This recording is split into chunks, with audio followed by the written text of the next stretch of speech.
Okay, so let's see how the acoustics work on this video. I've checked out the last few videos that I've done, and I sound like I'm echoing or I'm not loud enough, or anyway, I've got a computer on a table. I don't know what else to do. And so I'm just going to keep charging on and saying words. Okay, we did the neurohypothesis, and now we're going to do the adenohypothesis, which is the anterior pituitary. And recall that with the posterior pituitary, dog, with the posterior pituitary, here's the posterior pituitary. What causes the release of ADH and oxytocin is a neural zap. But all on this anterior pituitary, the adenohypophyseal side, we're going to have hypothalamic hormones, releasing hormones coming down through that hypothalamic hypophyseal portal system, right through the blood. Okay, so our first adenohypophyseal hormone is growth hormone. And pretty much, if you remember that it targets bones and muscles and causes them to grow, that's great. This is a little bit extra information, but I think it's necessary. What causes the release of growth hormone is when the hypothalamus, now through the blood, but the hypothalamus releases growth hormone releasing hormone, and that causes growth hormone to be released into the blood. Now, first of all, it's going to have several effects. The end result is we're going to have growth of bones and muscles, but it starts to break down fat. So that's why you increase blood fatty acids, because when you're breaking down fats, it frees up the fats to get into the blood.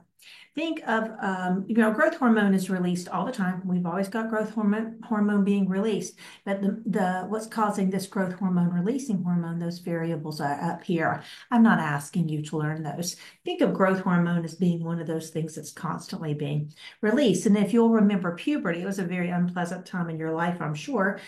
Usually you go from a quite different looking prepubescent person, and then you go through puberty and you look quite different, right? You look thinner, taller, and all that stuff because you break down all those fat stores. So you go through this really awkward stage until this growth hormone takes off and starts breaking down your fat. And also, if you're releasing a lot of growth hormone, like say during a growth spurt, you have what's called a diabetogenic effect. Now, a diabetogenic effect means you're going to have higher blood glucose levels during growth spurts, basically. The blood glucose levels increase because the liver is breaking down glycogen and releasing glucose into the blood. And at the same time, it's doing this thing called gluconeogenesis. It's producing new carbohydrates, new glucose from non-carbohydrate products. And so, especially during puberty, you tend to have higher blood glucose levels. Now, growth hormone is mediated by this thing called insulin-like growth factor that's produced by the liver, and it's also produced by the muscles and the bones. But this insulin-like growth factor is very important. If you don't have enough insulin-like growth factor, then your growth hormone's not going to work. You can end up being small. And so if you have a child and you think your child's on the itty-bitty range, not growing as fast as everyone else, and you take them to an endocrinologist, they will check growth hormone, but they'll also check the IGFs to make sure everything is okay there. So, in a nutshell, growth hormone makes you grow. So, what could happen if we had hyposecretion? Hyposecretion means we're not secreting enough of the growth hormone, or hypersecretion, we're producing too much of the hormone. Well, it depends on if you're growing. If you remember your bones, my bones don't grow anymore. I have no epiphyseal plate. They've sealed over. It's now an epiphyseal line, and we know we have long bone growth in our hyaline cartilage. So the growth hormone is really affecting that. So I guess what I'm saying is there's going to be a different effect if you have high growth hormone levels when you are a child or if you're an adult. And let's see some of those issues. So here's some growth hormone disorders that you'll need to know. If you have low growth hormone, I'm trying to find my pen, low growth hormone, look, perfect proportions in this gentleman right here. Low growth hormone, that causes pituitary dwarfism. You just don't have the hormone enough to grow. But look at the nice proportions, just like perfect proportions, just a smaller person. And not like achondroplasia, a different type of dwarfism altogether. So if you're a pituitary dwarf, you tend to be small. Everything is, all your body pieces and parts are relative to one another, and you might have problems with other issues, because if you've got problems with growth hormone, you might have problems with other anterior pituitary hormone. So pituitary dwarfism, you end up as a very small human. Now, if you have too much growth hormone during childhood, while you still have your epiphyseal plates, you'll end up with gigantism. And so that's when you get a giant. You have overgrowth because your bones are still growing. So then what happens if we have too much growth hormones as an adult? This gigantism affects children and into adulthood, right? They're going to keep on and keep on and keep on growing. But for me, pretend like all of a sudden I start hypersecreting growth hormone. What's going to happen to me? Well, I would develop what's called acromegaly. Acro means tips or extremes, and enlargement. And so here's a gentleman before acromegaly, and here's after. Look at the jaw, the nose, the hands. Basically, parts of you that grow imperceptibly throughout your life tend to be very perceptible. They grow a lot. And so that is that disorder. So know these three disorders: acromegaly, hypersecretion in adulthood; gigantism, hypersecretion when you still have growth plates or during childhood; and pituitary dwarfism, hyposecretion of growth hormone. By the way, there may be a hyposecretion in adults that's related with early aging and etc. But I'm not mentioning that one. I'm going to pretend like I didn't say that. Okay, our next adenohypophyseal hormone is prolactin. This is the one that stimulates milk production. And so unlike the regular hormones, where we have the regular hormones from the anterior pituitary, let's call this the anterior pituitary, the adenohypophysis, usually we have a releasing hormone that says release, and it releases a hormone. In this case, it's actually the opposite. We all have breast tissue, and really, instead of this is going to be the only one that we mentioned, the only inhibiting hormone, this prolactin inhibiting hormone is preventing you from producing enough prolactin to actually lactate. Because prolactation is going to stimulate milk production. So right now in your brain, you have dopamine, which is actually the prolactin inhibiting hormone that's coming out and preventing the release of prolactin. So then why do we produce prolactin at all? Well, the prolactin levels will actually increase with estrogen. Now, I'm going to draw a very simplified graph of estrogen over the months. 1, 2, 3, 4, because it has a bimodal distribution per month, but we're going to pretend like it doesn't because I don't like to draw. So if estrogen goes up and down every month like this, up and down and up and down, no day is the same day, estrogen's going up and down, well, then our prolactin levels are also going up and down with those. So then if you get enough estrogen, though, you'll start producing milk. Is this enough estrogen? No, it's not. Usually what happens is during a pregnancy, your estrogen levels go up and up and up and up and up. And when they go up, so do the prolactin levels. And when the prolactin levels reach a certain point, that is when you start lactating. Now, it'll level off. Like after the pregnancy, this estrogen would go back to a normal way. And how about prolactin? It would follow it if you're not breastfeeding. But if you're breastfeeding, we maintain a high level of prolactin. So it increases during pregnancy till you can finally produce enough milk.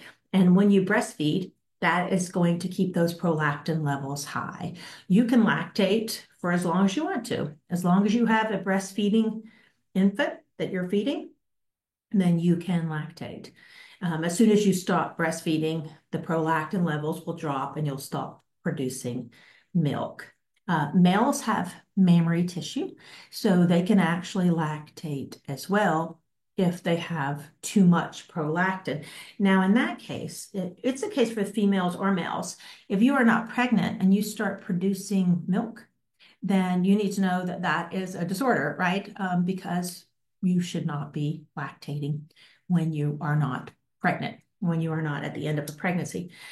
So for females, it could be for a variety of reasons. It could be something like polycystic ovarian disorder. Or for males, though, if you start lactating, you don't have ovaries. So your ovaries aren't giving you a hard time with estrogen. Usually, if males start lactating, it is a tumor in the pituitary gland. And that pituitary gland is nice and nestled inside of the sella turcica, so it can't grow too big. So sometimes they remove them, sometimes they don't. It depends on if they cause too many problems. It's called a prolactinoma. Oma means tumor. And I'm pretty sure I did not spell, it's an I there, a prolactinoma, a tumor within the pituitary gland. So most any time that you start lactating when you're not supposed to, the doctors will check you out. Okay, this is just showing you at fertilization what's happening to estrogen levels, how the estrogen's increasing and progesterone's increasing. This human chorionic gonadotropin, it increases. That's produced by the fetus. And sorry, I'm trying to find my cursor. This guy right here, this hormone's produced by the fetus and the uterus. But what this chart, I can't find any chart that shows prolactin included. And so prolactin would go right along with the estrogen. Like I said, after a pregnancy, estrogen and progesterone levels will go back to normal. But if you keep maintaining breastfeeding, then your prolactin levels will stay high enough for you to produce milk. Okay. Thyroid stimulating hormone. We're going to talk quite a bit about the thyroid. And this is one of your exam questions. And so I have another video on that, going over this again. But basically, thyroid stimulating hormone is released by the anterior pituitary. Here we have the anterior pituitary. It releases thyroid stimulating hormone. And what does that do? It stimulates the thyroid to release thyroid hormone. Now here it says T3 and T4. Thyroid hormone comes in two varieties, triiodothyronine and thyroxine, but it's just easier to say thyroid hormone right now. So what does this hormone do? It stimulates the thyroid to do its job, to produce thyroid hormone. Now, what causes this thyroid stimulating hormone to be released? Well, thyrotropin releasing hormone. Here we have the hypothalamus releases through this blood. It's just hard to draw through the blood. The thyrotropin releasing hormone goes to the anterior pituitary and tells it to release TSH. And then the thyroid will release T3 and T4. Now, what shuts the system off is this thyroid hormone, T3 and T4, goes back to the anterior pituitary and to the hypothalamus in the blood, right? And then if there's enough thyroid hormone in the blood, it just shuts the system off. That's negative feedback. Now, if doctors suspect that you have any problem with your thyroid, it's pretty easy to figure out if you've got problems, that TSH. They just check the TSH. What if your thyroid stimulating hormone is high? What would that tell you about your thyroid activity? What if your thyroid stimulating levels are low? What would that tell you? Because this is an anterior pituitary hormone, but it's affecting the thyroid. Well, straightforward. If your thyroid stimulating hormone is high, oftentimes that means it's because it's trying to get that thyroid to do its job. It's producing a lot and a lot and a lot and a lot and more and more and more because the thyroid is not producing thyroid hormone, so it's not cutting the system off.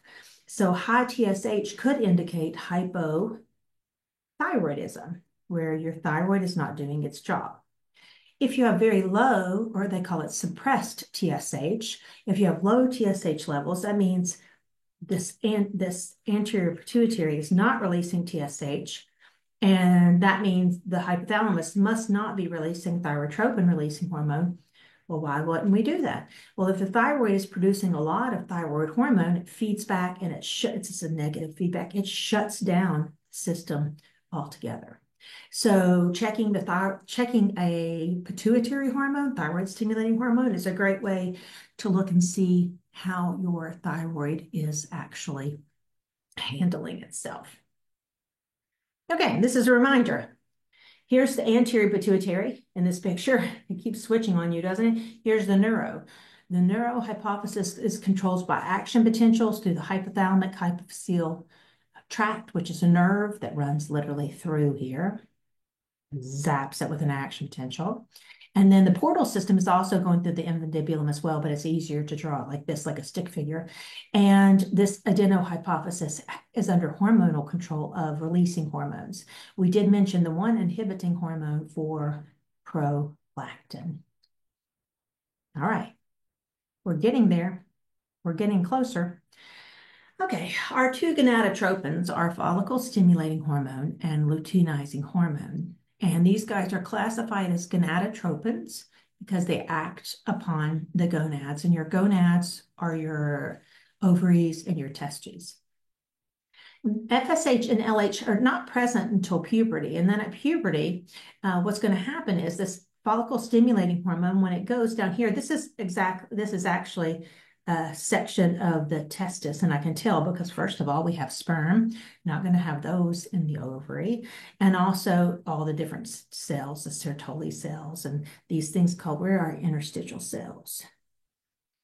I'm not seeing the interstitial cells. They should be out here somewhere. Okay, anyway, the follicle stimulating hormone is going to go and act as a second messenger system, and it's going to cause the production of your gametes. So what are the gametes? Eggs. Now we produce eggs, females, before birth, but males produce the sperm all the time. They're going to help. Follicle stimulating hormone is going to help with gamete production. Gamete production is going to be the egg and the sperm. Then the luteinizing hormone, there they are, the Leydig cells. These are also called interstitial cells. I'm very proud of that handwriting right there. These are also called interstitial cells. This luteinizing hormone is going to go to the Leydig cells, and they're going to produce testosterone. So that's sort of important because testosterone is going to help with the secondary sexual characteristics. Now, if this were the ovaries, the luteinizing hormone would stimulate the production of estrogen. So for luteinizing hormone, it produces the gonadal hormones. And a surge in luteinizing hormone mid-cycle, like if this is the 15th day of your ovarian cycle, we get a surge in luteinizing hormone. This is the amount over here and over time. If we get a surge of luteinizing hormone, that causes ovulation of eggs in female. Now, collectively, both of these together, when it comes to females, help mature the egg follicle inside, and once one egg is mature enough, it will help release. We go over more of this when we get to the reproductive chapter. This follicle stimulate, both of these, follicle stimulating and luteinizing, they're both coming from this anterior pituitary. It looks like this one's in the posterior, but it's not. So what causes a release of FSH and LH? Basically, it's this thing right here. Gonadotropin, that stands for gonadotropin releasing hormone.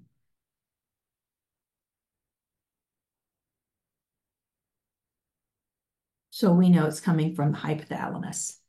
And what shuts the system off is not a lot of FSH and LH feeding back, but rather the hormones at the end of the line coming back and feeding back, like estrogen and testosterone will feed back and shut that whole system down. Follicle stimulating and luteinizing hormones are pretty, I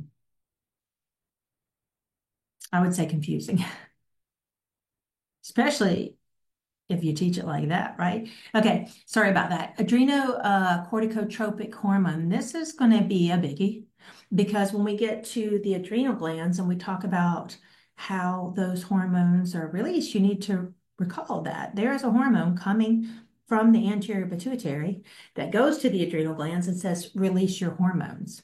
And then if it's coming from the anterior pituitary, we have to release it by this guy. Here's a releasing hormone. in the hypothalamus, and it goes through that hypophyseal hypothalamic portal system, and it tells this anterior pituitary to release adrenocorticotropic. This means acting upon the adrenal cortex, and stimulates it to release its hormones, mainly cortisol. Cortisol is mainly the one that's going to be released, but so up here I say the word glucocorticoids.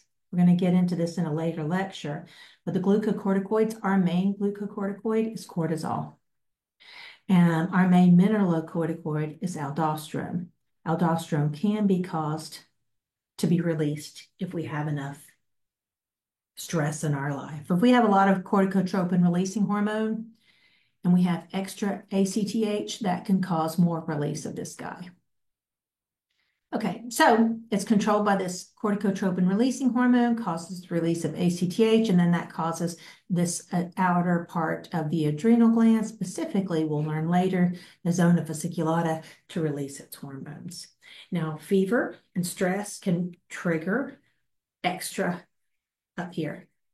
So say you're stressed and stressed and stressed and stressed and sick and et cetera, and a lot of stuff, you can have higher blood glucose levels, because we're going to find out later on that cortisol increases blood glucose levels. And why would you have more cortisol? Well, stress triggers the release of this, which causes the excess release of this, which causes more release of this. And this guy is a hyperglycemic hormone. I'm going to let you relax into that for a little bit. This is overwhelming. In the very end, looking back on it, you'll be so proud of yourself for knowing this stuff. Okay, we're up to the thyroid. That means we can stop this lecture. And you know when you feel like crying, when you're studying, and you're like, I just can't do this. Yes, you can. Yes, you can. Tons of people have done the endocrine system. And if you don't get it this time around, like with this test, you'll get it by the final exam. I promise you, because we keep going over the endocrine system with most all of the other chapters because it's so relevant. So if you don't get it this time, and if you fail this test, there are more tests coming along where you can redeem yourself. So it is okay. Just take a deep breath in.